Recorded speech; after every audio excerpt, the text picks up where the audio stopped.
Raise your hand if you've ever had a Bricklink order sit for so long unopened in your studio that you forgot what was inside the package.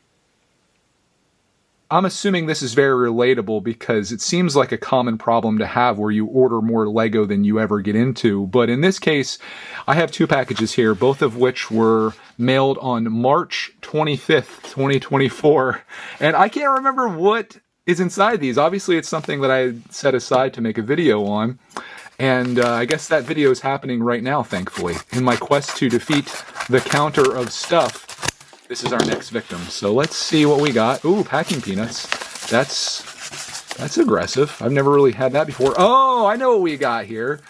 This are parts for my amusement park. If you have no idea what I'm talking about, this is our amusement park that's in absolute shambles, although Clarkman has been slowly working on adding a campground. But well before that, I was working on this water park with a swimming pool, and as you can see, there are lots of parts missing, and those parts, it's a Brickitect video, those parts appear to be here. But what's in this one?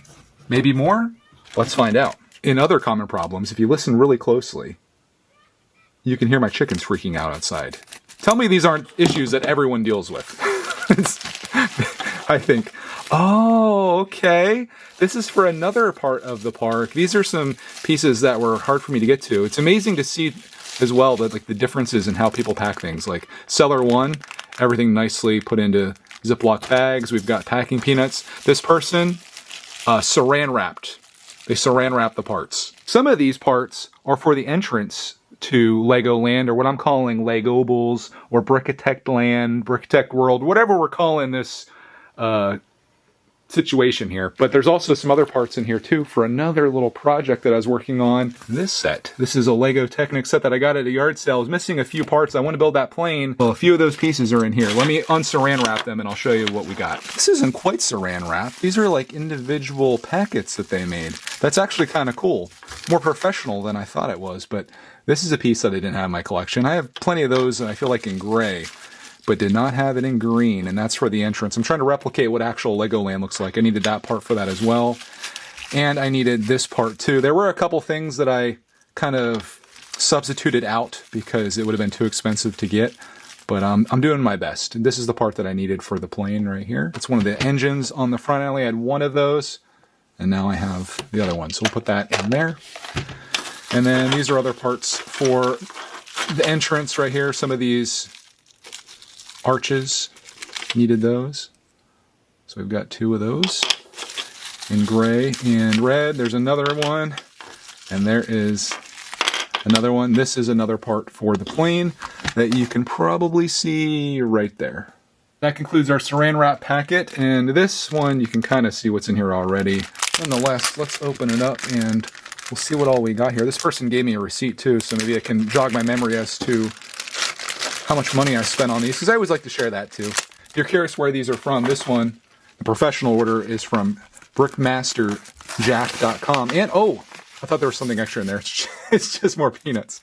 So brickmasterjack.com, and then the saran wrap one, that was from MJ's Brick Store. With these parts, I can't remember if I ordered just enough for this particular build or if I ordered all that they had so I could have some extras. Hopefully some extras, because I'm using the water technique from Ninjago, and Clark is putting in I guess a river or a lake into his build, so we're gonna need more of those, but that's what it looks like so far. I just ran out, so I'm gonna fill that in. And then for these sidewalk pieces, I not only have these tiles, but I got a bunch of jumper pieces as well, because I may want to, does that one have like a piece of something on it? I may want to have a place where people can stand, so let's just say that there's a spot to stand right there. Bring in a little bit so you can see what that looks like. I'm just going to fill that in, and then there's an area back here as well that this all needs filled in. This is way too satisfying to not share the final little bit of putting this together. All these pieces going on here, it's kind of glorious actually. I can make a whole hobby out of just doing this. But we got one more left, and we've got a lot of parts left over, which is a good thing, because we could add more water in. Like, I'm tempted to maybe add the water coming out 2 more studs and then move the lifeguard chair back. And I'm also thinking about maybe adding more jumpers in here for people to stand, because got a few of them, but I've got a ton of those jumper pieces left, so we could add more. I just don't know how many people are going to be standing at the water park yet, but we'll add them in. You just pop a couple of these out, put them in, and yeah, that's all you have to do. But that looks pretty darn good to me. That is our somewhat custom water park and swimming pool for the amusement park. You got a couple places for people to lounge. You've got some life jackets. You got 2 lifeguard locations. You've got a little swimming area that can go under here. You've got some spots where the sprayers come out. You got 2 slides that wrap around. You got flags. You got a tree in the back there, a changing area, lockers, and a ladder in the back. I think I mentioned it before, but I'm doing the Mills system on all of these, so if you want to combine them together, you can do that. I wanted this in the back of the park. That's where the front is, and that's where we're going to be turning our attention, but I want this like in the back corner, so that'll probably be back here. As of right now, it's just a wasteland of stuff, but that'll change as time goes by here. We did add the space coaster in the middle. I have no idea where that's going to go, and that's Clark's campground, which will probably be in the back as well somewhere.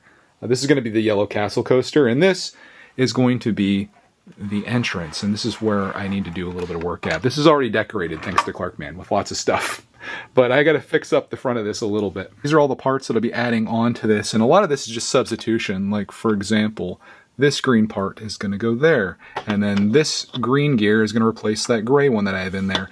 These arches replace that arch, and was there another one that I needed to do? I got it figured out. It's that piece right there. I'm just switching the color out. I have a light gray there. That's supposed to be dark gray to replicate the Legoland entrance. So let's swap these out and I'll show you what it looks like. It's going to be very similar, but in my heart, I'll know that it's more accurate. Out with the old and in with the new. You probably can't even tell that I changed anything, but if I show you the Legoland Billund entrance, I tried replicating that the best that I can. Not that my park is Legoland, but I love this as an entryway, and it pays homage to Lego, which I think is really cool. So that's the way it's going to look going in. There's a ticket booth back there. We got a couple greeters. We got signs. I think for the flooring or the ground, I'm going to go with this as opposed to that, just to set off a little bit of color, or maybe even throw some other color in there too. It might be kind of fun.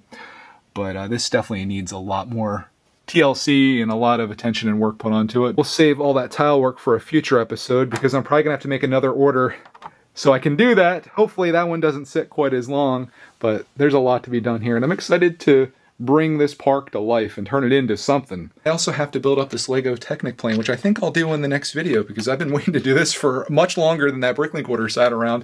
So I'll share that, and then we'll just keep things going here because there's always something to do in the world of Lego, and I appreciate you tuning in for my journey in such things. So on that, have a glorious rest of your day, and we'll see you in the next Lego Technic plane video.